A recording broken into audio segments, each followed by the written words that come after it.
something that when oh, it's really not something that when I read it, it seems dated.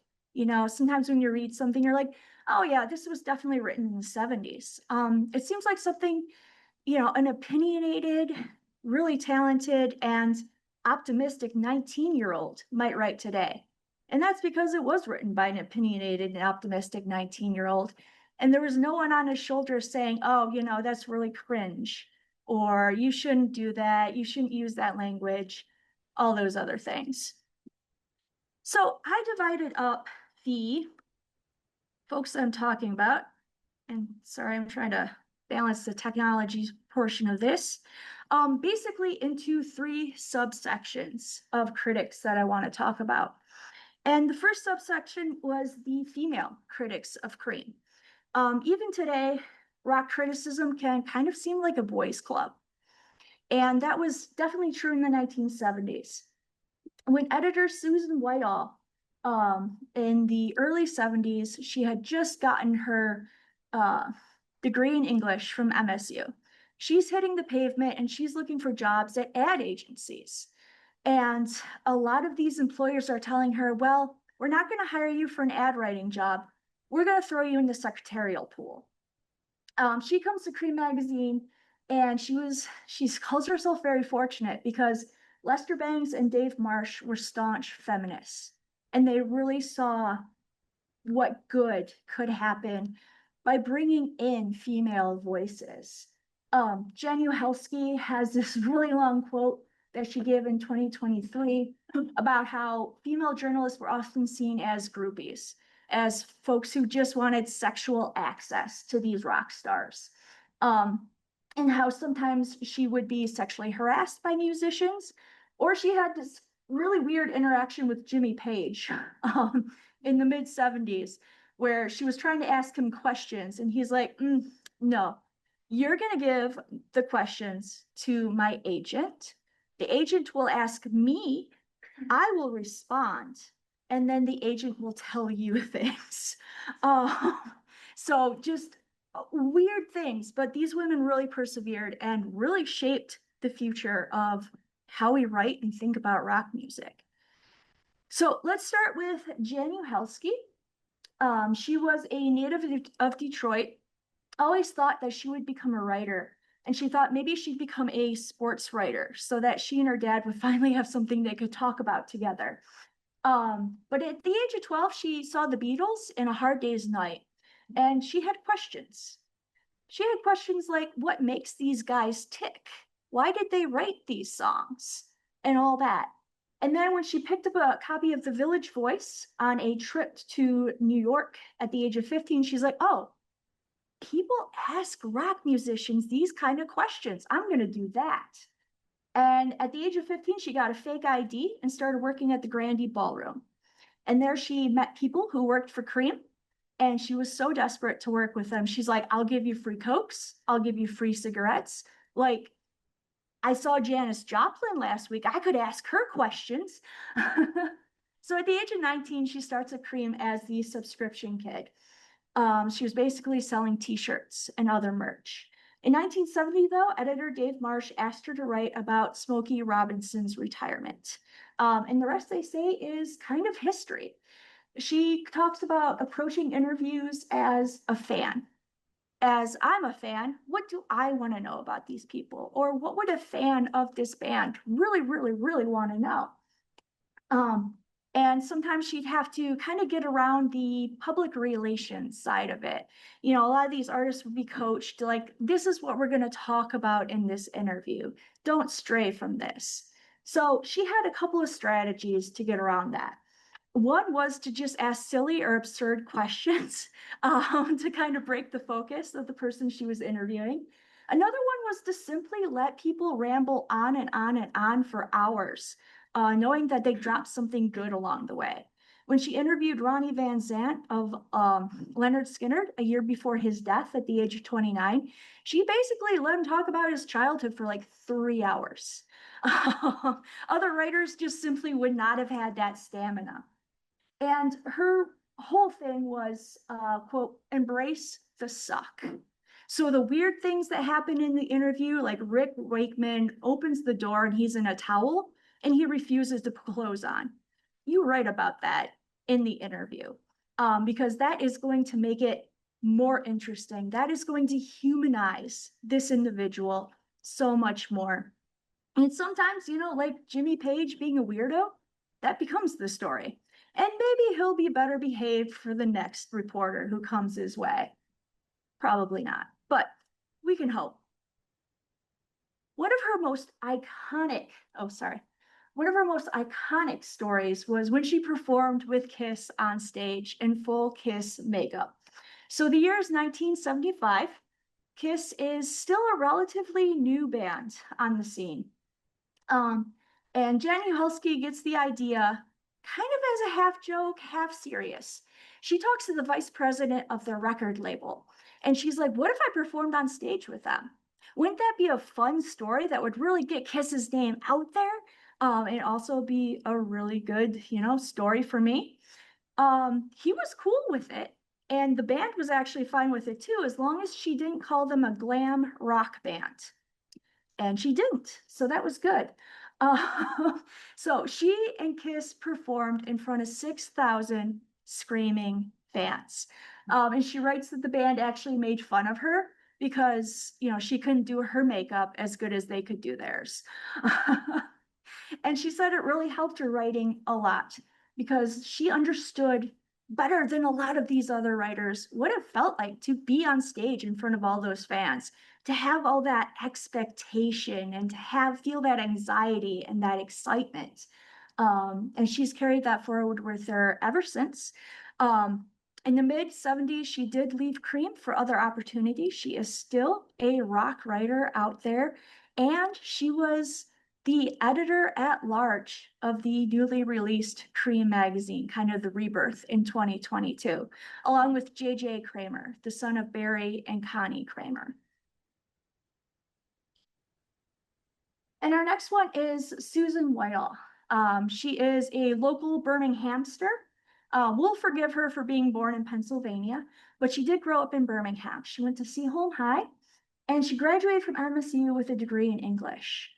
And she talks about, she's hitting the streets, she's trying to find a job.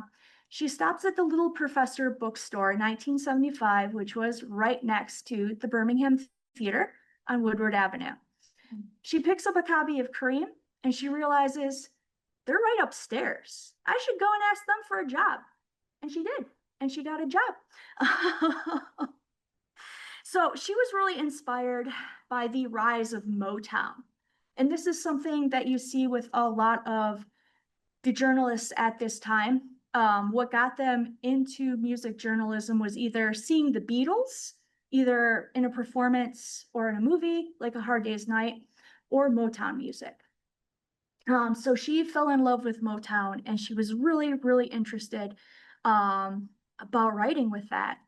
So she works for Cream from 1975 to 1983.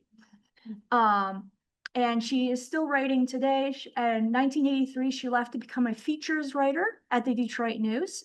But she still writes about figures in music history like Joni Mitchell and Little Willie John.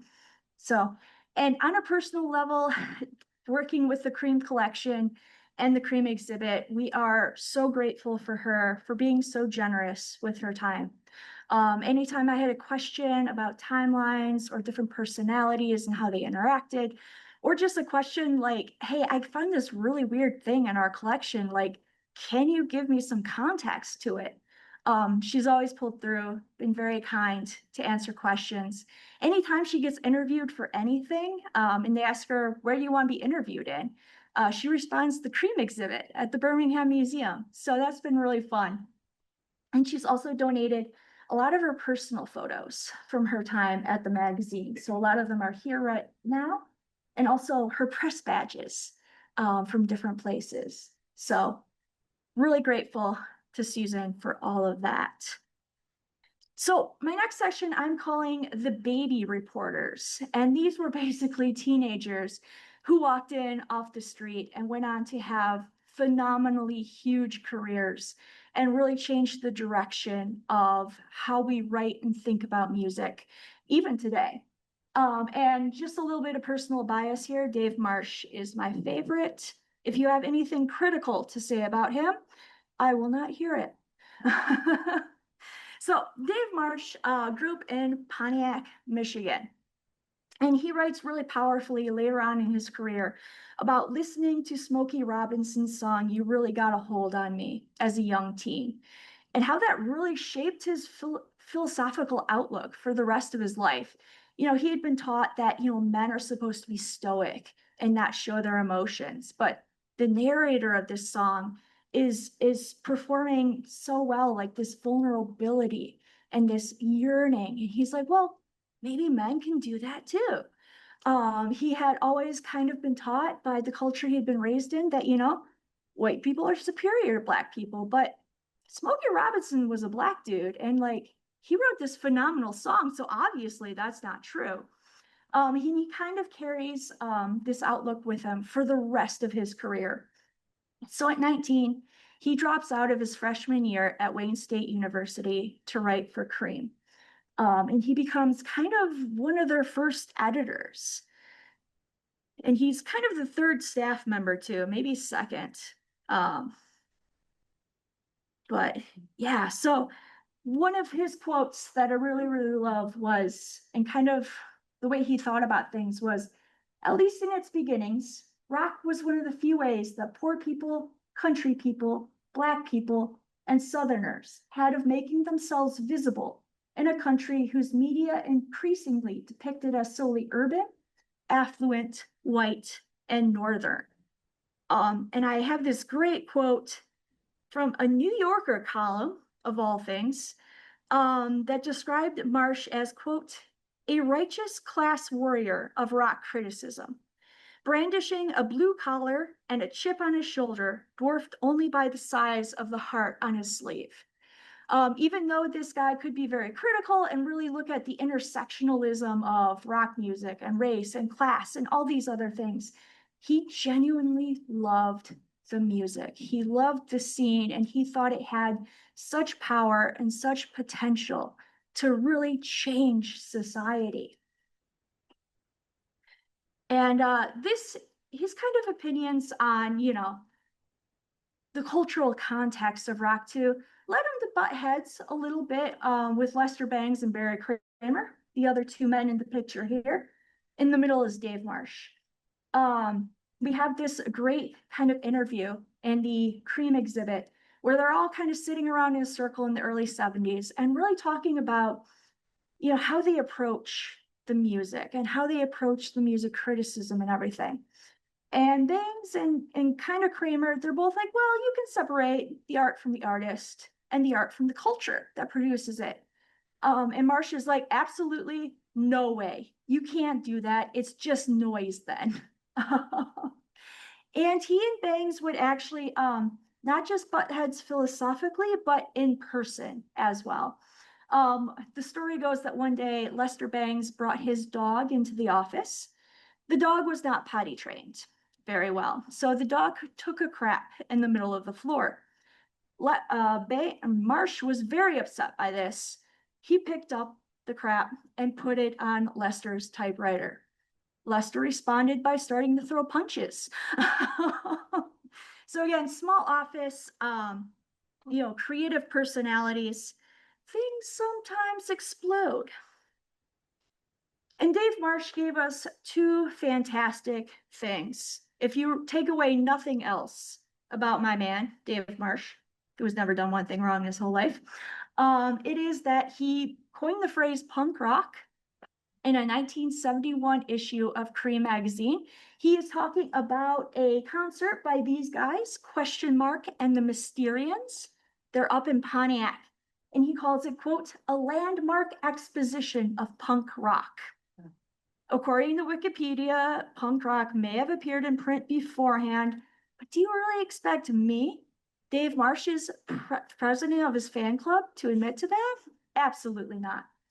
Another thing that I really loved that he gave us was keeping Kiss out of the Rock and Roll Hall of Fame until 2014. When asked about this before 2014, he told somebody, quote, Kiss is not a great band. Kiss was never a great band.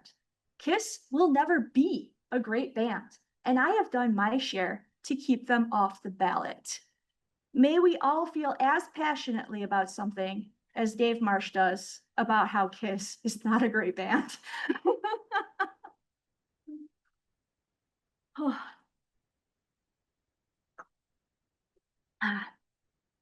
So the next critic that I will be talking about didn't write for CREEM for very long, but you might know his name. This is Cameron Crowe. A lot of people today might know him better as a filmmaker, but he started off as a music critic. So he lived in the San Diego area, and at the age of 13, he starts writing music reviews for the San Diego Door newspaper. And along the way, he starts a conversation with Lester Bangs. Bangs had recently left the San Diego Door to move to Michigan to be full-time on the staff of CREEM Magazine. And one thing that everyone agrees with on Lester Bangs was that he was so generous with his time, with his advice, and his mentorship. He took Crowe underneath his wing, and he told him, hey, start writing for CREEM. They let me write basically whatever I want, and they'll publish it. So Crowe started sending in reviews to CREEM Magazine. Again, as a very young teenager, he's 13, 14 years old. Eventually, he gets on staff at Rolling Stone. And when Rolling Stone decides to move to New York, he decides to stay in California. He was still 19, 20 years old at that point. And so he gets into film writing and filmmaking. His 2000 movie, Almost Famous, is one of, I think, his best. Not that I'm a big film critic, but the cast is stacked and it is semi-autobiographical. It is about a 15-year-old young reporter who gets an assignment with Rolling Stone magazine to follow around an up-and-coming rock band and to interview them. And the film also stars Philip Seymour Hoffman as Lester Bangs, who absolutely steals the show. He's only in like 4 scenes. But if you ask people like, what's the standout of the movie, they're like, his performance. So definitely it's worth watching. He talked about in an interview how even though in the movie he's writing for Rolling Stone, some of those experiences were what he experienced writing for CREEM. So our next kind of big heading, I guess, is the veterans. So even though most of the writers that came through CREEM Magazine were young and inexperienced, there were a couple veteran writers that came through. And so, of course, let's talk about Lester Bangs, the guy we were just talking about. So Lester Bangs he's also a native Californian, but he's probably the writer-reviewer from CREEM with some of the most name recognition today. And part of that is just because even in his short lifespan, the man was prolific. He wrote a ton. And a lot of it is still in print today. But also he dies very, very young. So there's always that question of how much more could he have done had he not died of a tragic overdose when he was trying to cure a case of the flu, basically. And he mixed some drugs that he shouldn't have. He's also the only one in this presentation who has an Emmy Award. He got a posthumous Emmy for the liner notes that he wrote for the album, The Fugs Greatest Hits, Volume 1. This means that there is an alternate universe out there where Lester Bangs has EGOTed, won an Emmy, a Grammy, an Oscar, and a Tony. And that alternate universe is probably amazing. I want to go there. So early on, Lester was enthralled by jazz music and the writings of the Beat generation of the 1950s. He would talk about how he wishes he could have been born even earlier so that he could have been one of those writers. And if you read his writing, it's really obvious that writers like William S. Burroughs really informed his sensibilities, this kind of gonzo journalism that he would do. And he saw the Beatles on TV on the Ed Sullivan show when he was in college. And that kind of flipped a switch in his brain. He's like, oh, this isn't just a fad. Like, this is something that has huge cultural power and it's going to have huge cultural significance. I should get on board. Um, so he really still loved jazz, but he was all into rock and roll. And he was a champion of some genres like early punk rock. And there is a question of like, would punk rock become what we think of now as punk rock without a champion like Cream, without Lester Bangs? Would they have found their audience? Would they have attracted more musicians to that scene? It's a question. And he was just a little bit obsessed with Lou Reed. And this album that Lou Reed came out with in, gosh, I think this is 74. It's called Metal Machine Music. You can listen to it free on YouTube if you just want to give yourself just a blinding migraine. It's basically just random guitar noises over feedback for an hour. But Lester loved this album, was one of the few rock critics at the time that gave it a slightly positive review, writing, quote, as classical music, it adds nothing to a genre that may well be depleted. As rock and roll, it's interesting garage, electronic rock and roll. As a statement, it's great. As a giant FU, it shows integrity. A sick, twisted, dunced out, malevolent, perverted, psychopathic integrity, but integrity nonetheless. And according to Jaan Uhelszki, they had one record player in their office. And, it was supposed to be for everyone. Everyone's supposed to trade on and off. Lester pulled that over to his desk and basically all day, every day, would blast Metal Machine music. And sometimes he would pass out in the office with this album playing full blast. And his kind of philosophy when it came to writing was, quote, rock stars aren't our friends.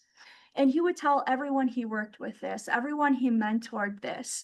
And he lived it too. He would often take a really confrontational point of view in his interviews with rock stars, including Lou Reed. I don't know. Lou Reed still talks about how much he doesn't like Lester Bangs. So I don't know what was going on there, but I want to know. He came to Creem in 1973 after he was fired from Rolling Stone magazine. And this is something that happened with a lot of critics and reviewers at this time. They bounced from publication to publication because they butted heads with other people. The vibes just weren't there, or they were fired.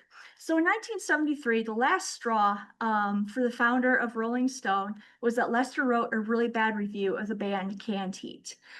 Lester's whole philosophy was, he's like, I'm doing this for the fans. I don't care about the band. I don't care about the record label. I don't care about PR. And so he would stand by his, terrible reviews, just like trashing these albums, which, infuriated the record producers, the bands, all of that. So in 1973, he comes to CREEM Magazine, basically because, yeah, they would not edit anything down that he gave to them. And a lot of people really loved this. He would write reviews of a single album that would be longer than the feature article in the magazine, like novella length reviews. Not everyone loved this. In 1971, a reader from Saginaw wrote a letter to the editor of Creem, and it includes this bit, which I absolutely love. Quote, tell Lester Bangs to, in the words of his almighty Velvet Underground, just cool it down a little. He's okay, but there's no need to write 50 effing pages of your personal vibes, revelations, and microscopic dissections of an album track just because you happen to dig one group or another. A lot of people dig them too, but they've already heard those records. A 2-page article is fine. So in 1976, Lester Bang leaves CREEM Magazine and he goes to New York. And although his tenure at CREEM was super brief, readers loved him, and fellow staffers would recall him fondly. Even though he hogged the record player, smelled like feet, his desk was an absolute disaster, and one time he had another unsuspecting editor smuggle cough syrup across the Canadian border for him. Everyone remembers him mostly as being just such a light and being just so kind and generous with his time and attentions. And gosh, I would love to know his opinions on the Kendrick Lamar and Drake feud. Oh, geez. Have I considered getting a Ouija board to update him on this situation and to get a 5,000 page essay about it in return? 100%. Later on in his career, Dave Marsh did talk about how he thought that hip hop had eclipsed punk music in its cultural significance. And really, I think the way Lester was going and the way he was thinking, he might have come around to that too. And it would be really interesting to see his take on just where punk music went to and kind of these newer genres that were arising as well. So we'll just all have to travel to that alternate universe where Lester has an EGOT and ask him about that. So shortly before he leaves CREEM in 1976, Lester Bangs writes a novel-length letter to CREEM founder Barry Kramer. Again, this is a small office filled with creative types, filled with egos, filled with, drugs and alcohol. It was, these people are working long hours. They're all young people, so they're staying up till like 3 a.m. and getting 4 hours of sleep. Things were bound to explode. And we talked about Dave Marsh and Lester Bangs, their blowups, but Bangs and Kramer had some awesome blowups as well. So I'm not going to go through the whole letter because, again, we would be here until next April.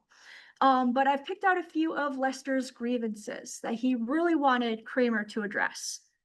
Firstly, Lester wanted a raise. He wanted a vacation. He wanted health insurance. And yeah, he wrote some stuff under a pseudonym for another magazine, but you know what? Barry Kramer's not his real dad. He can do whatever he wants. Kramer, according to Banks, was listening in on Lester's phone conversations. Kramer would threaten to shut down the whole magazine or to fire Lester whenever they had a disagreement. Lester alleges that one time Kramer went through his bag and stole half a bottle of Percodan. Percodan is oxycodone and aspirin. And then when Lester woke up the next morning with a hangover, he did not have his Percodan to help him. It's very mean. And he wanted to say in picking Jaan Uhelszki's replacement, he wanted to bring another woman in on staff, and he thought a lesbian might be cool. And that each editor needed a dedicated typewriter, and that Kramer was being a cheapskate. And his last one was, if everyone else can listen to music, why shouldn't Lester play Metal Machine music by Lou Reed at a high volume and pass out to it while listening? It's only fair. So I pulled out part of his letter where he's talking about, hey man, I still love you. We can still be professionals. But he signs it, your most loyal nemesis, Lester Bangs. And Leslie, if you're listening right now, can I make that my email signature? I think that would be super cool. So Lester Bangs and Barry Kramer, they're kind of two sides of the same coin. They care so much about CREEM. They care so much about rock and roll music. But again, they're kind of egos, and the direction that each wanted to take, they weren't quite in sync. But both of them actually died very young, within a couple of years of each other, unfortunately. So sometimes I do like to take sides in historical drama. I do have some people from Birmingham history that I absolutely hate, and I will be fighting in hell. But I find it really hard to take a side in their struggle just because I kind of like them both. I can see both of their perspectives. So the historical impact of CREEM Magazine, obviously, a lot of the writers that we talked about, with the exception of Lester Bangs, are still writing today, and they're still influencing the industry in really big ways.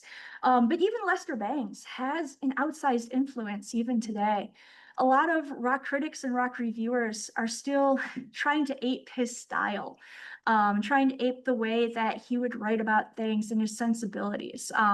So kind of his spirit is still alive today.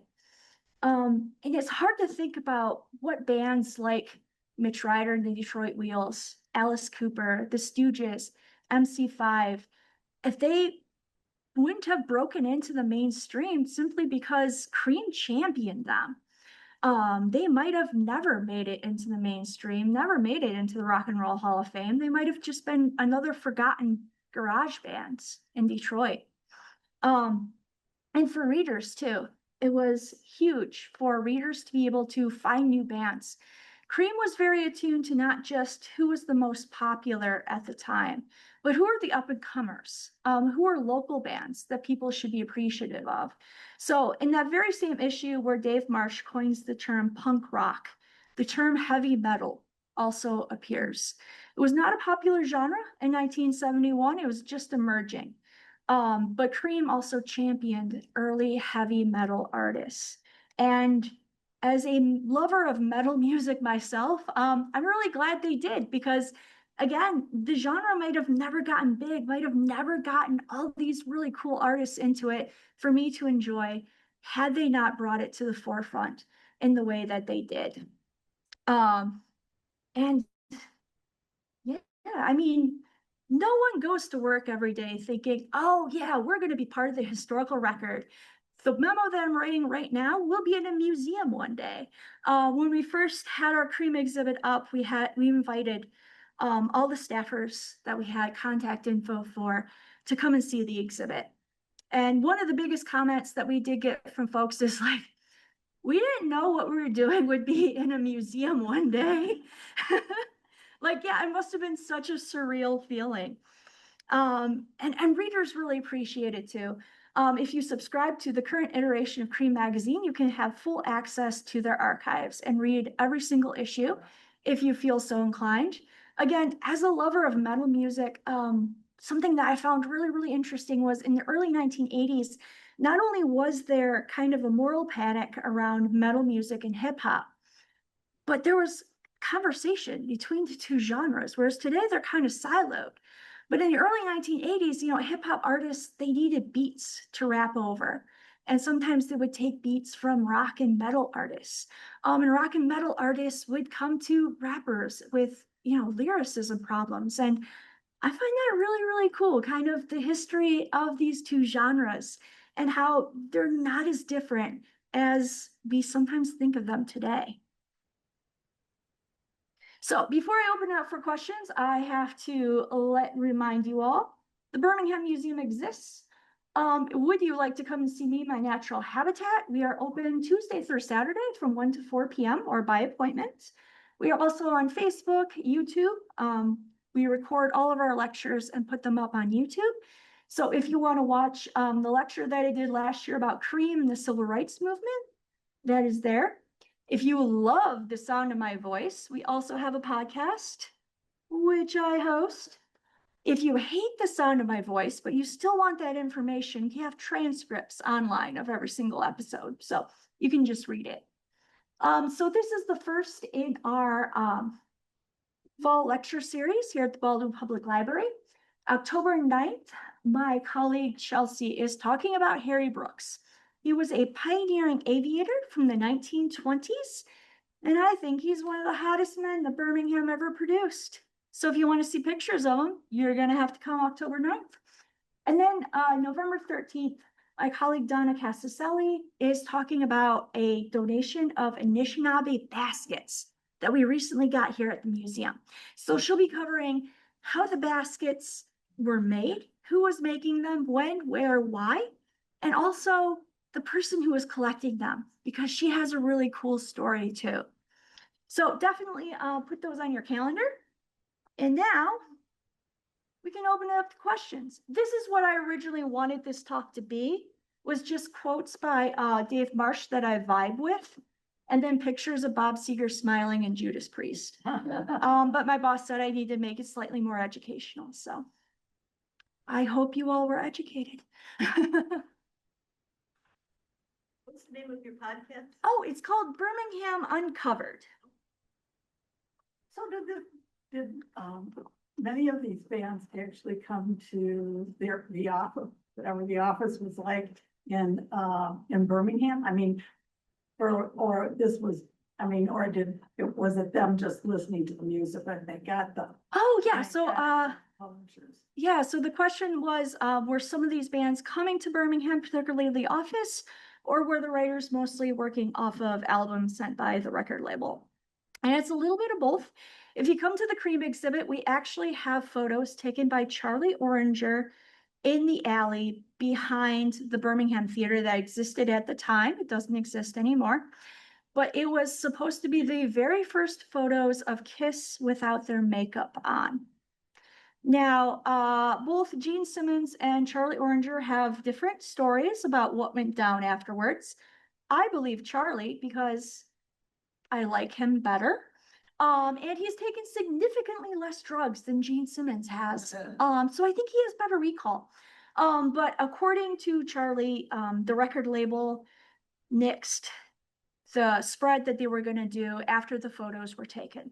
According to Gene Simmons, they were tricked. It was a dastardly trick to get them without their makeup, even though they're clearly posing without their makeup with big smiles on their faces. And also, I showed on the slide with Susan Whitall, one of the pictures that I have here at the bottom right, that's her and John Cougar Mellencamp. He actually came to the CREEM office as well. And according to Susan Whitall, he was so excited and so happy to be there because he liked, if I remember the story correctly, the only way he would take his coffee was if it was Maxwell Hoff's coffee out of a Mr. Coffee coffee machine. And the CREEM office apparently had both of those. So he was super happy. He also had a photo shoot at the Martha Baldwin Park here in Birmingham. I have photos of that. Probably the coolest thing that's happened to the park since Martha Baldwin was in it. So yeah, it was a little bit of both. And a lot of these bands were also coming to Detroit and Pontiac and things like that. So they would make trips to see their favorite bands. And in fact, the CREEM Magazine sold in the Detroit and Toledo areas had an extra CREEM supplement.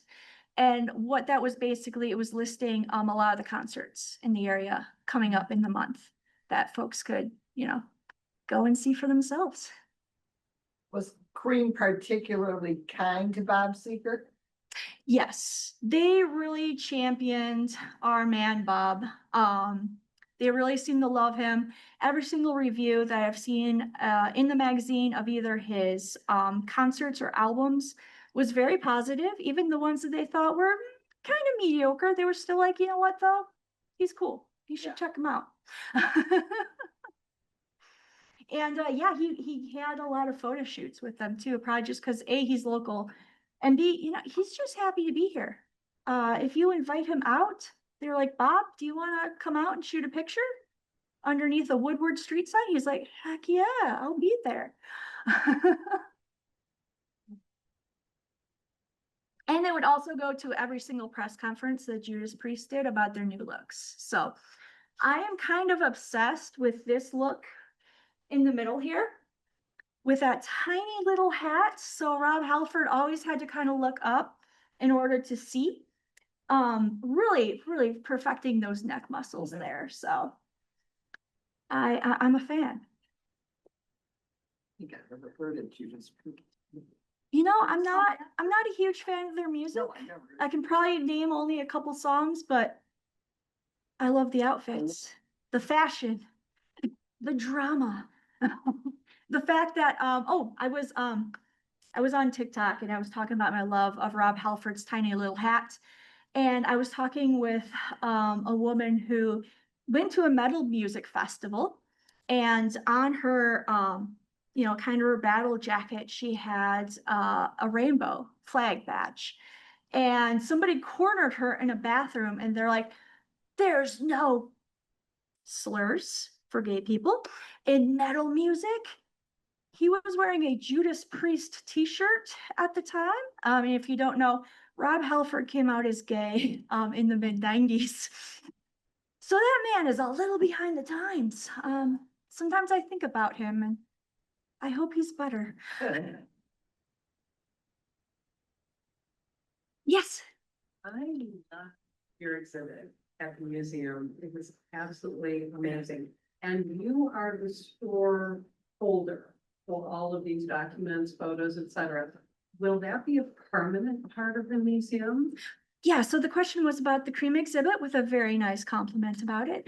And yeah, that is a semi-permanent exhibit. It has been up since 2016 and we have no plans to take it down in the future. Hopefully this year I will be getting around to updating it, freshening it up, maybe bringing out some more artifacts from our collection. Because one of the really cool things about this exhibit, in 2015, the museum had an exhibit called The Music of Birmingham. And we didn't have anything in our collection from CREEM Magazine at the time. Susan Whitall came into the exhibit and she's like, oh, I noticed you didn't have much about CREEM. And she's like, I can talk to some people and I can get you some stuff. She put us in contact with Charlie Oranger, who was the art director for CREEM Magazine from 1969 to 1986. And he basically brought over boxes and boxes and boxes full of wonderful material. Basically, there's no Photoshop or publisher or anything at the time. So he's laying out all these magazine covers by hand, and making transparencies of all these things. So he's bringing us all of that he was working on. When I set up the exhibit, I had a little bit of space to fill. So I put in some cameras from our collection. Just because, kids these days, they might have never seen a roll of film in their lives. And Charlie came into the exhibit and he's like, well, I never used cameras like that. And I was like, I know, but this is what we have and just working with what we have. The next week he comes in with 2 of the cameras that he used to shoot almost every single cover of CREEM Magazine and donated them to the museum. So really our exhibit is just amazing because people have been so generous with their time, with their photos, with their stories. So it's really special working on this exhibit because, in the exhibit we have currently up at the museum, I'm talking about like horsepower in the 1890s. I can't go and talk to people about the horse flu of 1872. Because all those people are dead. But CREEM Magazine, a lot of these folks are still around, and they still want to talk and tell their stories. So it's really, really cool.